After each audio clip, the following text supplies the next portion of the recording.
Good evening once again, and thank you for joining us for Stories Making Headlines. I'm Suriya Gaumas. A report on good leadership and governance released by the Mo Ibrahim Foundation on Monday has a true reflection of the Namibian situation. This is the view of political analyst Professor Bill Lindicke. The report ranked Namibia at the 6th place, while Mauritius is first in terms of good governance. Mo Ibrahim research, which is aimed at promoting good leadership on the African continent, rated countries in the areas of safety and security, participation and human rights, sustainable economic opportunities, and human development. The rural sector, followed by education and gender in Namibia, were the most poorly rated, occupying between the 23rd to the 13th position in index's performances. The Ministry of Trade and Industry says it is not the most secretive government institution as being characterized in a recent report released by MISA Namibia. Trade and Industry Deputy Minister Chikero Toya, in a strongly worded statement today, dismissed the findings of the study on some public and private entities' openness to the media.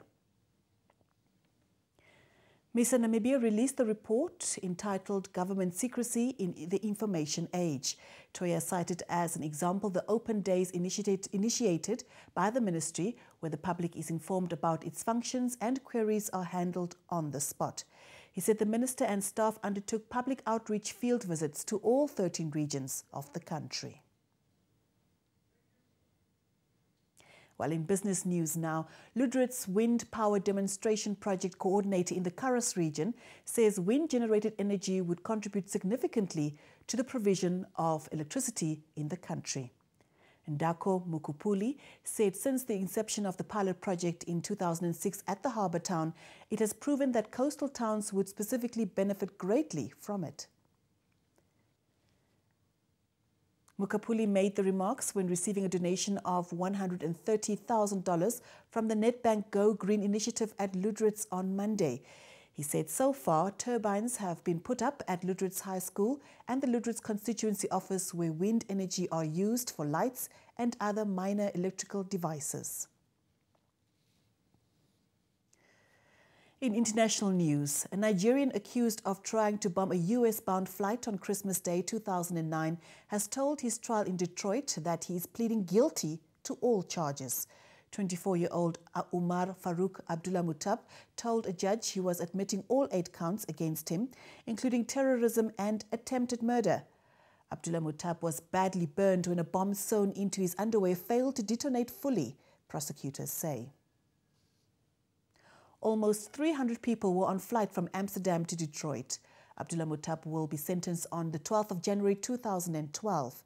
U.S. Federal Judge Nancy Edmonds verified that Abdullah Mutab understood his rights to silence before asking him if he wished to make a plea. Well, on to sports news now, with Saturday's top clash, or the top of the table clash between African Stars and Black Africa looming, stringent measures have been enforced to avoid crowd troubles.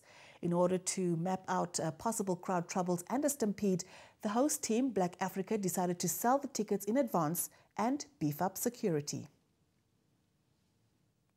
The red and black outfits have requested the Namibian police to assist in keeping an eye over the high-profile MPL match at the Independence Stadium on Saturday afternoon.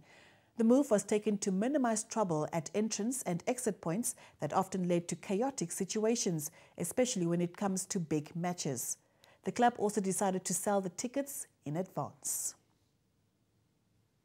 Well, those are the stories that made headlines today. Join us tomorrow again as we bring news making headlines locally and internationally. Bye-bye.